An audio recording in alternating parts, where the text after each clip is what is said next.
Είμαστε μαζί με τον Γιάννη Πλωτινό και τον Γιάννη Κορδούτη λίγες μέρες μετά το Παγκόσμιο Πρωτάθλημα Βετεράνων να μιλήσουμε για τις επιτυχίες τους στα δύο χάλκινα μετάλλια αλλά και τις εμπειρίες τους στην πρωτεύουσα της Ιταλίας, στη Ρώμη. Γιάννη Πλωτινέ, να αρχίσω από σένα. Όταν σημαίνει κάτι για σένα η συμμετοχή σε μια μεγάλη διεθνή διοργάνωση, πόσα σημαίνουν τότε οι επιτυχίες σου σε αυτή?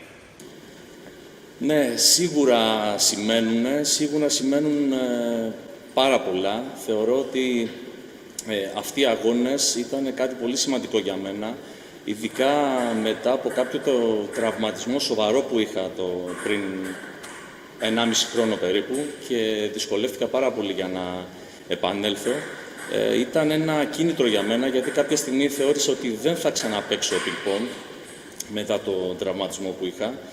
Παρ' όλα αυτά το πάλεψα και ήταν ένα κίνητρο πολύ μεγάλο για μένα να συνεχίσω και να καταφέρω να είμαι σε ένα πολύ καλό επίπεδο και να φέρω τα μετάλλια που έφερα. Γιάννη Κορδούτη, πρώτο μετάλλιο για σένα σε επίπεδο μεγάλης διοργάνωσης βετεράνων στο εξωτερικό. Δεν είναι κοινότοπο λοιπόν να σε ρωτήσω πώς υποδέχτηκες αυτή την επιτυχία, γιατί μιλάμε για επίσημους αγώνες τεράστιας εμβέλειας, διεθνούς εμβέλειας και αγώνες που γίνονται υπό τη σκέπη της Παγκόσμιας Ομοσπονδίας. Πραγματικά ήταν ανέλπιστο και πολύ συγκινητικό, θα έλεγα, μετά από τόσα χρόνια που είχα να παίξω σε υψηλό επίπεδο, έτσι, από την εθνική ομάδα όταν ήμουνα. Είχα μια συμμετοχή στο Πανευρωπαϊκό στη Βουδαπέστη.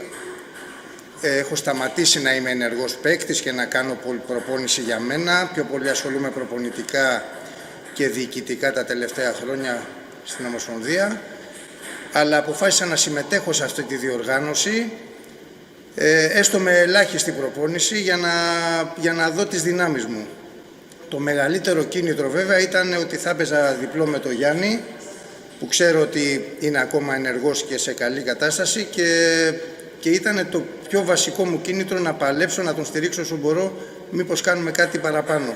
Και πράγμα που έγινε, ας πούμε. Ήταν πραγματικά ανέλπιστο και ένα θείο δώρο, πιστεύω, αυτό για μένα. Στο παρελθόν σίγουρα έχετε αγωνιστεί μαζί στο διπλό αμέτρητες φορές, όμως σε πρώτη φορά συνεργαστήκατε σε διεθνή διοργάνωση βετεράνων. Σίγουρα θα είχατε καιρό αγωνιστικό κίνητρο, αλλά το μετάλλιο ήταν στόχος. Ναι, με τον Γιάννη η αλήθεια είναι ότι παίζαμε πάρα πολλά χρόνια μαζί και στην εθνική ομάδα και στα πανελλήνια πρωταθλήματα. Έχουμε κατακτήσει πολλούς τίτλους. Έχουμε μία πάρα πολύ καλή χημεία, δεν το συζητώ αυτό. Δηλαδή έχουμε κάνει τρομερούς αγώνες, τρομερές νίκες, γελάσαμε, κλάψαμε και θεωρώ ότι αυτό εδώ ήταν το επιστέγασμα μιας μεγάλης πορείας.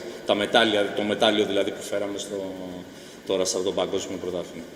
Τα χρόνια πέρασαν από τότε που κυριαρχούσατε στα πανελλήνια πρωταθλήματα, αλλά ίσως και στο σήμερα να έχετε κρατήσει κάποια στοιχεία στη συνεργασία σας. Εγώ μέσα από τους αγώνες και από το ζέσταμα ουσιαστικά με το Βλόντι άρχισα να βρίσκω λίγο το χέρι μου. Στις πρώτες μέρες ήμουνα τελείως εκτός. Όσο περνάγανε είχα και ένα τραυματισμό στο ατομικό μου την Παρασκευή και οριακά έπαιξα. Αλλά μετά Παρασκευή, Σάββατο, σιγά σιγά είχα στρώσει και μπόρεσα να βοηθήσω λίγο παραπάνω τον Γιάννη, που τράβαγε σαν τρελός, ας πούμε, έτσι. Εγώ προσπαθούσα όσο μπορώ με τεχνική και με soft παιχνίδι να του δημιουργήσω τις προϋποθέσεις για να εκτελεί, ας πούμε, που ήταν σε πολύ καλή κατάσταση και το έκανε πολύ καλά. Και νομίζω ότι σιγά σιγά βελτιώθηκα λίγο, με αποτέλεσμα να φτάσουμε στο μετάλλιο. Κάποιο σχόλιο για τον ημιτελικό? Υπήρχαν πράγματα που πήγαν λάθος, υστερήσατε κάπου, έφταιγε η πρωινή ώρα? Ναι, το είχαμε το παιχνίδι. Θεωρώ ότι ήταν οριακό. Εντάξει, δεν μας βγήκαν κάποιες μπαλιές στην υποδοχή που ήταν πάρα πολύ σημαντική. Εκεί θεωρώ ότι χάθηκε το παιχνίδι. Από εκεί και πέρα, εντάξει, ένα παιχνίδι είναι. Αφού καταφέραμε και εξασφαλίσαμε ένα μετάλλιο, θεωρώ ότι η χημεία ούτως ή άλλως την έχουμε. Θα μπορούσαμε σίγουρα κάτι παραπάνω, δεν το συζητώ. Παρ' όλα αυτά είμαστε ικανοποιημένοι και θεωρώ ότι όλα κύλησαν πολύ ωραία. Εσύ Γιάννη τι λες, Κορδούτη, έφταιγε κάτι, υπήρχαν λάθη η ώρα, μήπως η πρωινή? Ίσως να φταίει και το πρωινό αυτό. Δεν ήμασταν στην καλύτερη μας κατάσταση. Γενικά τα καλά μάτς τα παίζουμε μεσημέρι απόγευμα. Έχουμε ζεσταθεί. Μας ευνηδίασαν λίγο και οι Ρώσοι με τον τρόπο παιχνιδιού τους. Σταθήκαμε και λίγο άτυχοι. Στα 2 σετ χάθηκαν 11-9.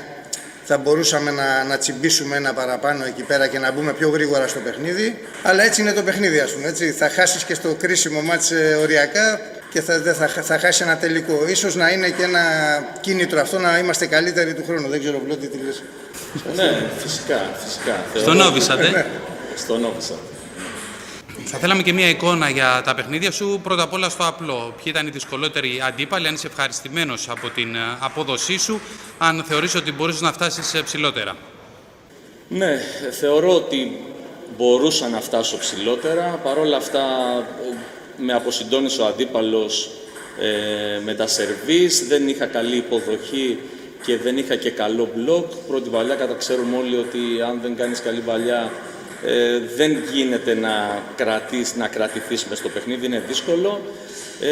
Από τα πιο δύσκολα παιχνίδια θεωρώ ότι ήταν αυτό με τον Κινέζο, τον Γερμανό, ο οποίος είχε 2 match ball, κατάφερα και τα έσωσα.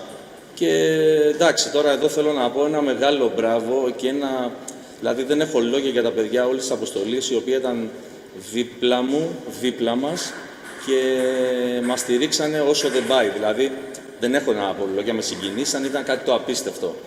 Θεωρώ ότι έκανα μια καλή πορεία, έπαιξα καλά, ήμουνα σε καλή κατάσταση, ένιωθα καλά. Μπορούσα και κάτι παραπάνω, τέλος πάντων δεν έγινε, είμαι ικανοποιημένος και όλα καλά. Πάμε για το επόμενο. Επειδή μίλησες ήδη για την αγάπη που σου δείξαν οι συναθλητές, θέλω να σε ρωτήσω σχετικά.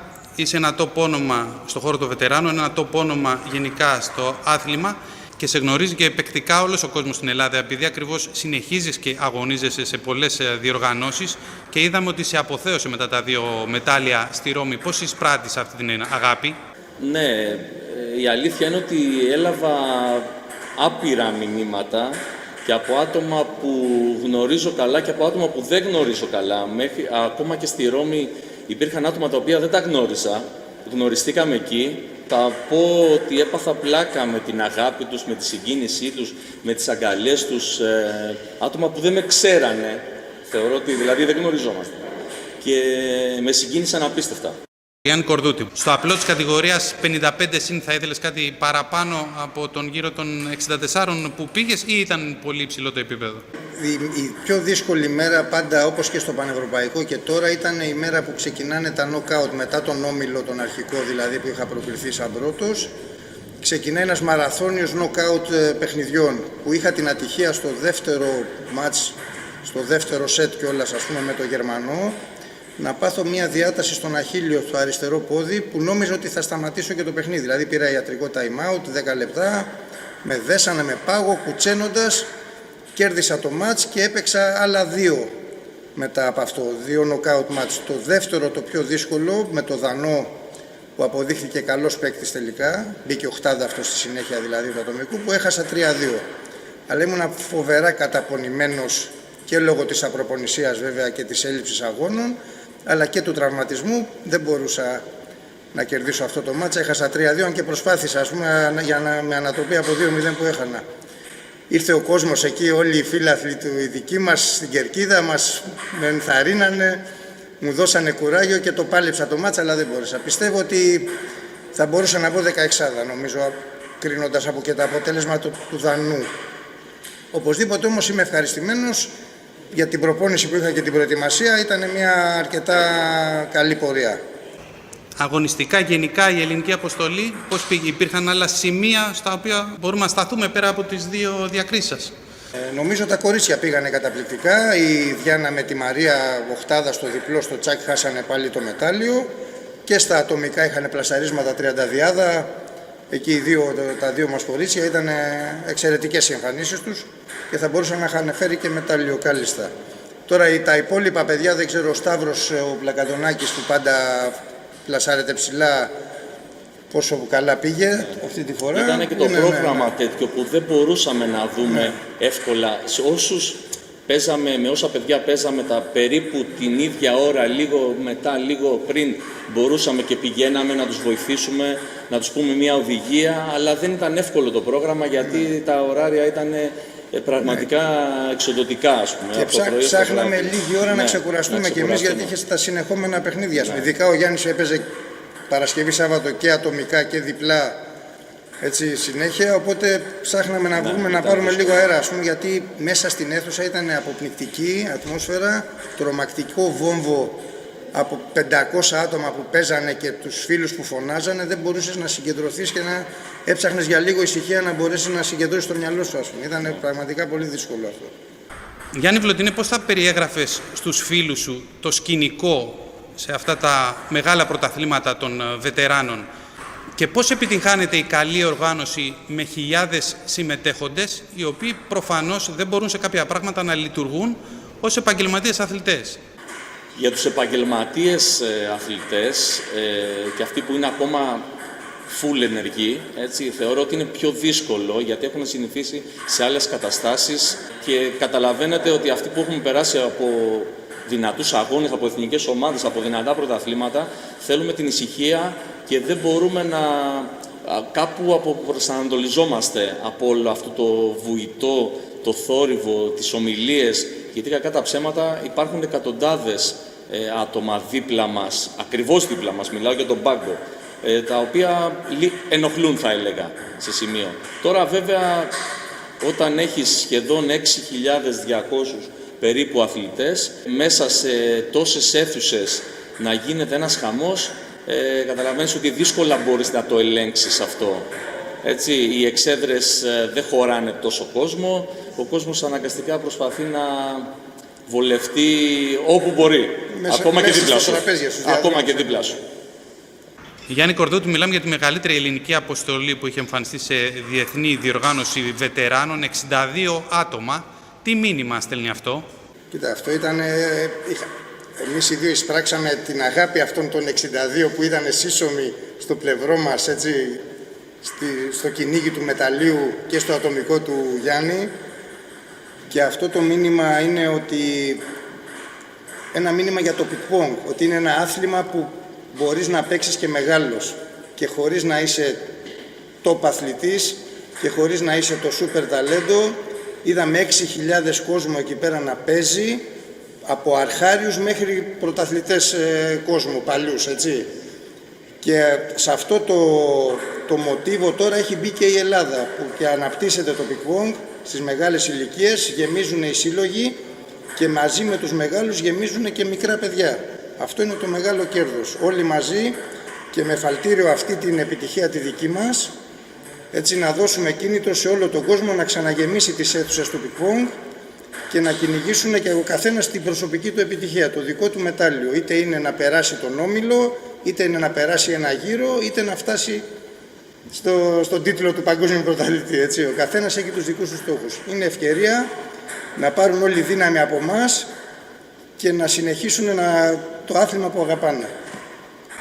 Και δύο ερωτήσεις που μοιάζουν. Η μία στον Γιάννη εξ αριστερών. Θα ήθελες να δεις περισσότερα νέα πρόσωπα όσο περνάει ο καιρός στον χώρο των βετεράνων? Και τι μήνυμα θα έστελνες στους φίλους του αθλήματος? Είχαμε ένα παράδειγμα πρόσφατα στο Πανελλήνιο των Τρικάλων με έναν πρώην διεθνή βολεϊμπολίστα, τον Κράβαρικ, ο οποίος ήταν παρθενική η συμμετοχή του στην διοργάνωση και μάλιστα έδειξε τρομερό ενδιαφέρον για το άθλημα, έδειξε αγάπη και είπε ότι θα συνεχίσει να προπονείται για να βελτιωθεί.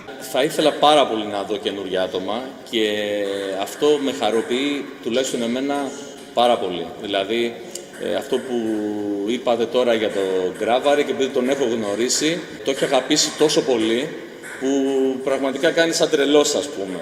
Θα ήθελα στην επόμενη διοργάνωση να είμαστε όχι 62, θα ήθελα να είμαστε 150, ας πούμε. Η ατμόσφαιρα που ζούμε σε αυτά τα τουρνουά είναι κάτι το μοναδικό. Είτε μες στο γήπεδο ή όταν συναντιόμαστε κάποια στιγμή έξω, να πάμε μία βόλτα, αν προλάβουμε, να πάμε να φάμε κάποιοι μαζί, όλοι μαζί. Είναι πάρα πολύ τρομερό αυτό το συναίσθημα. Μια παρέα.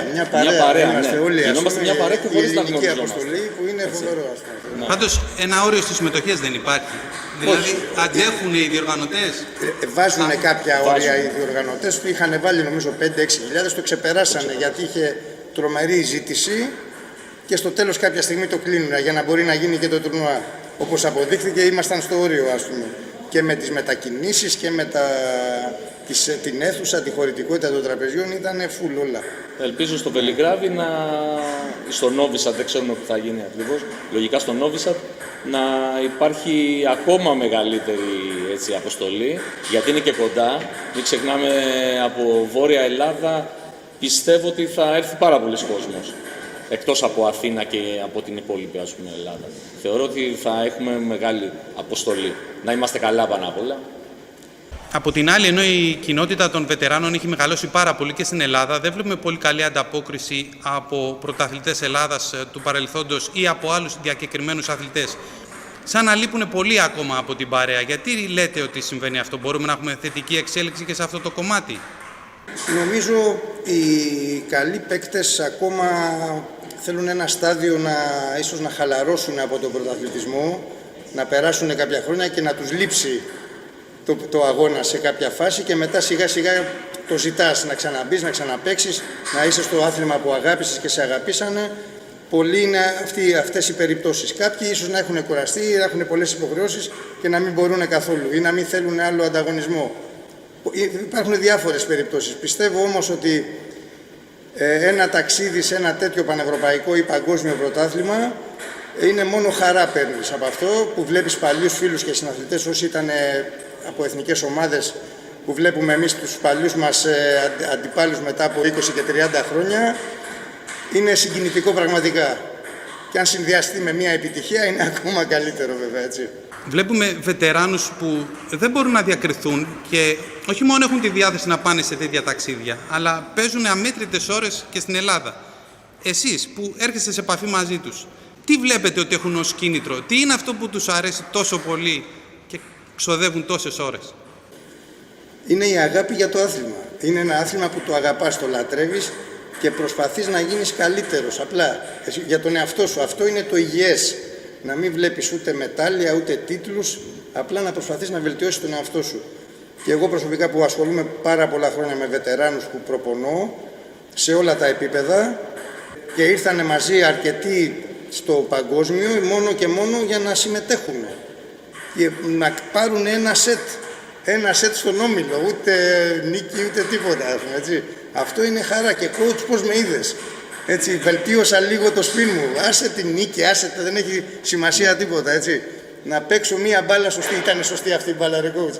Αυτό δηλαδή, και αυτό είναι πολύ σημαντικό τώρα όταν είμαστε με το Βλόντι μαζί, να μπορέσουμε να κοουτσάρουμε λίγο ή να μας ρωτάνε, ερχόμαστε κοντά οι παλιοί πρωταθλητές με τους χομπίστες ας πούμε, και αυτό το δέσιμο, ξέρεις, δυναμώνει όλη την ομάδα μετά, έχει μια συνοχή πια που ερχόμαστε κοντά όλοι, είτε πρωταθλητές είτε απλοί χομπίστες, γινόμαστε ένα. Έτσι, αυτό είναι πραγματικά πολύ ωραίο και πολύ συγκινητικό. Είναι αυτό που λέμε, είναι αρρώστια τοπικών. Δηλαδή είναι σαν, δεν μπορώ να βρω την κατάλληλη λέξη, αλλά είναι αρρώστια. Δηλαδή το κάνουμε τόσα χρόνια, το αγαπάμε και φαντάζομαι το αγαπάνε όλοι αυτοί που έρχονται τώρα σε ένα πανευρωπαϊκό, σε ένα παγκόσμιο. Τι να πω, η τρέλα μας είναι η τρέλα μας, η καθημερινότητά μας, είναι αυτό που το οξυγόνο μας, κάπως έτσι ας πούμε θα το έλεγα. Ήταν ευτυχία που μπορέσαμε να δώσουμε λίγη χαρά σε όλους αυτούς, γιατί μέσα από εμάς, έτσι από το Γιάννη πιο πολύ που ήταν συγκλονιστικός, ανεβήκαμε ένα σκαλοπάτι και ανέβηκαν μαζί μας και όλοι οι βετεράνοι, όλοι οι χομπίστες ας πούμε, θα πήραν ένα κομμάτι του πρωταθλητισμού, του μεγαλείου αυτού ας πούμε να διακρίνεσαι. Είμαστε πραγματικά ευτυχία που μπορέσαμε να τους κάνουμε λίγο υπερήφανους παραπάνω ας πούμε, που παίζουν αυτό το άθλημα. Ήταν συγκινητικό πραγματικά. Από τις αντιδράσεις τους, από τα μηνύματά τους, από τις αγκαλιές τους, από τα κλάματά τους, κάποιοι δακρύζανε όταν παίζαμε. Δεν έχω λόγια δηλαδή, δεν μπορώ να το περιγράψω. Πρέπει να το ζήσεις αυτό από κοντά για να καταλάβεις ακριβώς πώς το λέω ας πούμε. Είναι φοβερό. Άτομα που δεν γνωρίζεις να κλαίει και να σου λέει ότι μπράβο, ας πούμε, και τι άλλο, συγχαρητήρια, δεν έχω λόγια, ας πούμε, αυτό. Περιγραφές θέλανε στα παιχνίδια σας να κάνουν, αμέτρητες φωτογραφίες. Εδώ μας λένε ότι κλείνανε τα μαγαζιά και βλέπανε τα live, ας πούμε, που πέσαμε. Απίστευτο, πραγματικά, δηλαδή, σαν να είμαστε οι μπασκετμπολίστες που παίζαμε το Euro. Σε τέτοιο πράγμα ήταν. Τη Ρώμη προλάβατε να τη δείτε. Μάλλον μέτρησε και ο τόπος στο να πάνε τόσοι. Γιατί και η Βουδαπέστη που πήγατε πάλι πολύ ωραία. Σίγουρα και η Βουδαπέστη ήταν εκπληκτικός προορισμός. Έχεις να δεις πάρα πολλά πράγματα. Ξεκινήσαμε σαν ταξίδι, να το πω, περισσότερο αναψυχής και λιγότερο να παίξουμε έτσι αγώνες. Εγώ σίγουρα, ο Βλόντι ήταν πιο έτοιμος. Εγώ πιο πολύ για την αναψυχή πήγα. Στην πορεία με έκανε να φανατιστώ κι εγώ. Ναι, αλλά και στη Βουδαπέστη έτσι ξεκίνησε κάπως. Και σιγά σιγά είναι αυτό που λέμε, τρώγοντας έρχεται η όρεξη. Έτσι και στη Ρώμη, επειδή είναι τρομερός προορισμός, πολύ όμορφη πόλη, έχεις να δεις πάρα πολλά πράγματα. Είναι και φτηνός προορισμός, θα έλεγα. Θεωρώ ότι ήταν ένα κίνητρο για όλους να κλείσουν και να συμμετέχουν σε αυτό το παγκόσμιο. Εγώ μόνο Τετάρτη πρωί είχαμε τη free day, γιατί υπολογίζαμε Παρασκευή ή Σάββατο να κάνουμε βόλτα, έτσι, απογευματάκι. Αλλά έλα που δεν χάναμε, οπότε παίζαμε μέχρι τελευταία μέρα και δεν μπορέσαμε να ξαναπάμε. Είδαμε κάποια πράγματα, εννοείται κάναμε μια βόλτα. Πάλι καλά και πήγαμε Τετάρτη λίγο, ας πούμε. Ναι. Μπορέσαμε, είδαμε 5 πραγματάκια, τα είδαμε, εντάξει, είμαστε ικανοποιημένοι. Και ανάλογα με το πρόγραμμα. Στο Γιάννη το Βλωτεινό να επανέλθω, είσαι ένα τόπο όνομα στον χώρο των βετεράνων. Είσαι ένα τόπο όνομα στην Ελλάδα που ακόμα μετέχει όχι μόνο σε αγώνες βετεράνων, αλλά σε επίσημους αγώνες στην Ελλάδα και το εξωτερικό. Έχεις κάνει σκέψεις για το μέλλον ή απλώς θέλεις να διατηρήσεις δυνάμεις και διάθεση και λες στον εαυτό σου πάμε και όσο πάει? Εγώ κάθε χρόνο μπορώ να πω ότι έλεγα ότι θα σταματήσω. Να ξεκινήσω από εκεί, ότι θα σταματήσω. Βέβαια κάθε χρόνο έπαιζα καλά, ήμουνα σε ένα πολύ καλό επίπεδο και όλο το καθυστερούσα. Δεν ξέρω, να είμαστε καλά, να έχουμε την υγεία μας και από εκεί και πέρα βλέποντας πώς θα εξελιχθεί. Αυτό που κάνω μου αρέσει, το αγαπάω και όσο είμαι καλά θεωρώ ότι θα το κάνω. Τώρα μόνο ο Θεός ξέρει. Στην Ελλάδα μπορεί να προχωρήσει η προσπάθεια να κάνουμε κάποια στιγμή διεθνές τουρνουά βετεράνων? Στο κοντινό παρελθόν έχουν γίνει κάποιες απόπειρες, αλλά δεν είχαν επιτυχία. Θα πρέπει να επιμείνουμε να δείξουμε συνέπεια στο να καθιερώσουμε ένα τουρνουά, έστω και με λίγες συμμετοχές στην αρχή, να αρχίσει να γίνεται γνωστό και να έρχεται κόσμος, να το αγκαλιάσει με χορηγούς, με κόσμο δικό μας που να συμμετέχει και να βοηθάει, ώστε κάποια στιγμή να αρχίσει να γίνεται ένας μικρός θεσμός, ένα γνωστό τουρνουά. Για να φτάσουμε βέβαια σε να κάνουμε τέτοιου βεληνικούς τουρνουά θέλει πάρα πολλά χρόνια και πάρα πολύ μεγάλη δυναμική και συνεργασίες από πολλούς φορείς. Έτσι. Είναι πάνω από τις δυνατότητες και ίσως θέλει και Ολυμπιακή Επιτροπή μέσα και τέτοια, έτσι. Δεν ξέρω και υποδομές, γιατί μου έλεγες ότι υπήρχαν 5 αίθουσες. Εκθεσιακό κέντρο τεράστιο με 5 αίθουσες των 90 τραπεζιών, μιλάμε για ασύλληπτα νούμερα τώρα, έτσι, 6.000, δηλαδή είναι πάνω και από Ολυμπιάδα το facility που χρειάζεται και όλο το πράγμα για να διοργανωθεί αυτό, έτσι. Φανταστείτε πόσο κόσμο απαιτεί, ας πούμε, και τις συνεργασίες. Ναι, είναι μια Ολυμπιάδα και πάνω, ας πούμε. Εντάξει, εμείς πρέπει να ξεκινήσουμε με σιγά και σταθερά βηματάκια, να χτίσουμε το τουρνουά μας, που να το υποστηρίξουμε και να ελπίσουμε σιγά σιγά να το αγαπήσει ο κόσμος και να έρχονται από την Ευρώπη για να συμμετέχουν και οι δικοί μας και να αρχίσουν να κοντράρονται με τους ξένους, που δίνει και μια γοητεία αυτό, ας πούμε, στο άθλημα, να αρχίσει να βλέπεις τις δυνάμεις σου με άλλους παίκτες.